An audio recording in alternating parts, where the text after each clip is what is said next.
Corre el año 1472 y en las bulliciosas calles de Brujas, en lo que hoy conocemos como Bélgica, un comerciante llamado Willem de Bruges se encuentra en el centro de una plaza abarrotada, enfrentando un destino que nunca imaginó.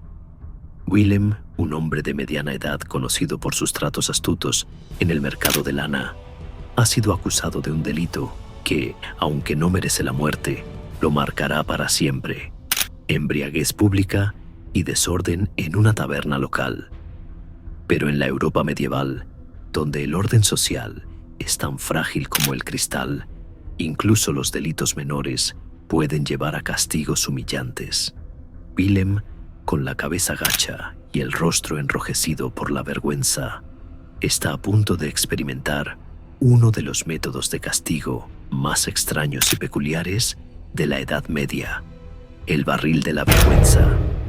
Este artefacto, conocido como la capa del borracho, transforma a los infractores en un espectáculo ambulante, obligándolos a cargar con un barril de madera que pesa sobre sus hombros mientras la multitud se burla.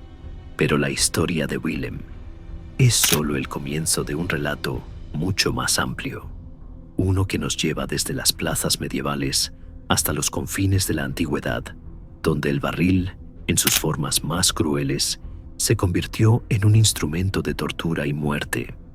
Brujas, en el siglo XV, es una ciudad vibrante, un crisol de comerciantes, artesanos y clérigos que conviven bajo la estricta mirada de las autoridades locales. Las calles empedradas resuenan con el traqueteo de los carros, el griterío de los vendedores y el tañido de las campanas de la iglesia. Pero bajo esta aparente prosperidad, la justicia es implacable. La embriaguez, considerada una afrenta al orden divino y social, es un delito que las autoridades no toman a la ligera. Willem, tras una noche de excesos en una taberna cercana al canal, donde el vino fluyó tan libremente como las risas, fue arrestado por los guardias de la ciudad. Su delito: insultar a un clérigo, romper varias jarras de cerámica y tropezar borracho en la plaza del mercado, causando un alboroto que interrumpió el comercio matutino. La mañana de su castigo, Willem es llevado al centro de la plaza, donde una multitud se ha reunido para presenciar el espectáculo. Los niños corren entre las piernas de los adultos, los mercaderes pausan sus transacciones y las mujeres murmuran desde los balcones. Frente a él, los guardias presentan el instrumento de su humillación: un barril de madera de roble, con el fondo cortado y un agujero en la parte superior lo suficientemente grande como para que pase su cabeza.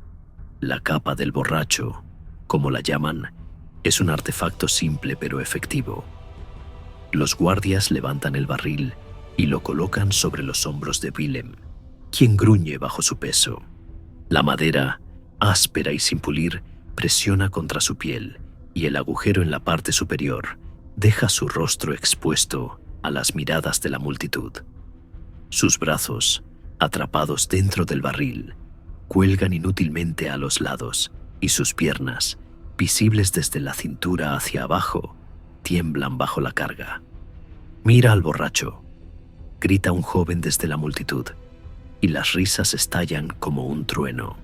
Willem, con el rostro enrojecido, intenta mantener la compostura, pero cada paso que da bajo el peso del barril es una lucha. Los guardias lo obligan a caminar por las calles de Brujas, desde la plaza del mercado hasta el muelle del canal, un trayecto de varios cientos de metros que parece eterno. El barril, que pesa al menos 30 kilogramos, presiona sus hombros, forzándolos a adoptar una posición antinatural. Cada movimiento hace que la madera roce contra su piel, dejando marcas rojas que pronto se convierten en moretones. La multitud lo sigue, algunos arrojándole restos de comida, otros gritando insultos. «Bebe menos la próxima vez, Willem», se burla un comerciante rival, mientras un grupo de niños corre a su alrededor, imitando su tambaleo. El castigo, aunque humillante, no es letal.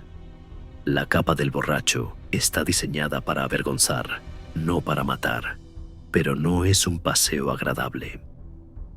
Los registros históricos de la época, como los del cronista flamenco Jan van der Velde, describen cómo este castigo podía causar un dolor físico considerable. El peso del barril, combinado con la postura forzada, podía provocar dislocaciones de hombro o lesiones en la espalda. En algunos casos, los infractores colapsaban bajo la carga, solo para ser obligados a levantarse y continuar la marcha. Para Willem, el suplicio dura varias horas, hasta que los guardias, satisfechos con su humillación, lo liberan. Al quitarse el barril, su cuerpo está cubierto de moretones y su orgullo destrozado. La multitud se dispersa, pero la historia de su castigo se convierte en el chisme de la ciudad, un recordatorio de que incluso los hombres respetables no están exentos de la justicia medieval. Pero la capa del borracho no es la única forma en que los barriles se usaron como instrumentos de castigo. Si retrocedemos en el tiempo a una era mucho más brutal, encontramos una versión del barril que hace que la humillación de Willem parezca un juego de niños. En el año 255 a.C., durante las guerras púnicas que enfrentaron a Roma contra Cartago, un general romano llamado Lucio Valerio Flaco enfrenta un destino mucho más sombrío. Capturado tras una derrota devastadora en la batalla de Bagradas, en el norte de África, Flaco es llevado encadenado ante el Consejo Cartaginés, liderado por el estratega mercenario griego Damocles. La guerra entre Roma y Cartago es un conflicto de proporciones épicas, una lucha por la supremacía en el Mediterráneo que no deja lugar para la piedad. Flaco, un hombre de honor, cuya lealtad a Roma es inquebrantable, está a punto de pagar el precio de su derrota, con un castigo que hará temblar incluso a los soldados más endurecidos: el barril de púas. Tras su captura, Flaco pasa meses en una celda húmeda y oscura en Cartago, donde el sol abrasador del Mediterráneo no ofrece consuelo. Los cartagineses, conscientes de su valor como prisionero, deciden usarlo como moneda de cambio. Le ofrecen un trato: será liberado y podrá regresar a Roma si convence al Senado de aceptar un tratado de paz favorable a Cartago. Como garantía, Flaco debe jurar, bajo el sagrado juramento de los dioses, que regresará a Cartago si fracasa en su misión. Flaco, debilitado por el cautiverio, pero firme en su honor, acepta el trato. En el año 250 a.C., regresa a Roma, donde es recibido como un héroe perdido. Pero lo que los cartagineses no anticipan es la profundidad de su lealtad. En el Senado, Flaco hace lo impensable. En lugar de abogar por la paz, urge a los senadores a redoblar sus esfuerzos en la guerra. Cartago está debilitada, les dice, su voz resonando en la cámara. He visto sus murallas desde dentro. He sentido su miedo. Podemos vencerlos. El Senado, inspirado por su fervor, rechaza cualquier negociación y vota por continuar la lucha. Flaco, sabiendo lo que le espera, no se regocija en la victoria. En un acto que deja atónitos a sus compatriotas, anuncia que regresará a Cartago. Hice un juramento, dice, su rostro curtido, reflejando una mezcla de resignación y determinación. Un romano no rompe su palabra, ni siquiera ante el enemigo. Los senadores intentan disuadirlo. Le ofrecen un intercambio de prisioneros, una solución que salvaría su vida sin comprometer la guerra. Pero Flaco se niega. No cambiaré mi honor por la libertad de hombres que fortalecerán a Cartago, declara, citando principios que más tarde resonarían en las palabras del filósofo Cicerón. Un juramento es sagrado, incluso bajo la amenaza de la muerte. Con estas palabras, Flaco emprende el viaje de regreso a Cartago, sabiendo que su destino será un castigo diseñado para quebrar no solo su cuerpo, sino también su espíritu. En Cartago, los líderes no pueden creer la audacia de Flaco. Su traición al trato es una afrenta que no puede quedar sin respuesta. Durante semanas, lo someten a un tormento metódico para debilitarlo. Lo privan de comida, reduciendo su cuerpo a un esqueleto cubierto de piel. Lo mantienen despierto con ruidos constantes y luces cegadoras, robándole el sueño hasta que su mente está al borde del colapso. Finalmente, llega el día de su ejecución, un espectáculo diseñado para enviar un mensaje a Roma. La desobediencia tiene un precio. Bajo el sol abrasador del norte de África, Flaco es arrastrado a una colina que domina el mar. La multitud, una mezcla de soldados cartagineses y ciudadanos locales, se reúne para presenciar el castigo. Los guardias presentan el instrumento de su muerte, un barril de madera, más grande que la capa del borracho, pero infinitamente más siniestro. Su interior está revestido con cientos de púas de hierro, afiladas como dagas, diseñadas para desgarrar la carne con cada movimiento. Los registros históricos no son claros sobre cómo se construía exactamente este barril. Algunos sugieren que las púas se clavaban mientras la víctima ya estaba dentro, cada martillazo perforando su piel. Otros afirman que el barril ya estaba tachonado, de modo que introducir a la víctima era en sí mismo un acto de tortura, con las púas rasgando brazos, piernas y torso al forzarla dentro. Flaco, cegado por el sol tras días en la oscuridad, no puede ver el barril, pero siente su presencia cuando los guardias lo empujan hacia adelante. Con un grito ahogado, es forzado a entrar en la cámara, las púas cortando su piel mientras lucha por mantenerse erguido. La tapa del barril es cerrada con clavos, sellando su destino. La multitud guarda silencio, expectante. Entonces, los guardias inclinan el barril, colocándolo de lado en la cima de la colina. Con un empujón, comienza a rodar. El descenso es un torbellino de agonía. La fuerza centrífuga arroja a Flaco contra las púas una y otra vez, cada impacto abriendo nuevas heridas. Las púas, de varios centímetros de largo, perforan músculos y órganos, causando hemorragias masivas. Si Flaco tuvo suerte, una púa pudo haber atravesado una arteria principal o su cráneo, otorgándole una muerte rápida. Pero la suerte no está de su lado. El barril, rodando a una velocidad cada vez mayor, lo sacude como una muñeca de trapo, rompiendo huesos y desgarrando tejidos. La columna vertebral, forzada a doblarse en ángulos imposibles, se fractura. Los pulmones, perforados por las púas, se llenan de sangre, haciendo que cada respiración sea una tortura. El barril finalmente llega al fondo de la colina, deteniéndose a pocos metros del mar. Cuando los guardias lo abren, lo que encuentran es una masa irreconocible de carne y hueso, un recordatorio brutal de la crueldad cartaginesa. Algunos relatos sugieren que Flaco aún estaba vivo cuando el barril se detuvo, ahogándose en el agua salada que se filtró en la cámara mientras intentaba, en vano, liberarse. Otros dicen que murió mucho antes, su cuerpo destrozado por las púas y el impacto. Sea como fuere, su muerte fue un espectáculo que los cartagineses usaron para intimidar a sus enemigos. Un mensaje claro: desafiar a Cartago tiene consecuencias. Pero, ¿cuánto de esta historia es verdad?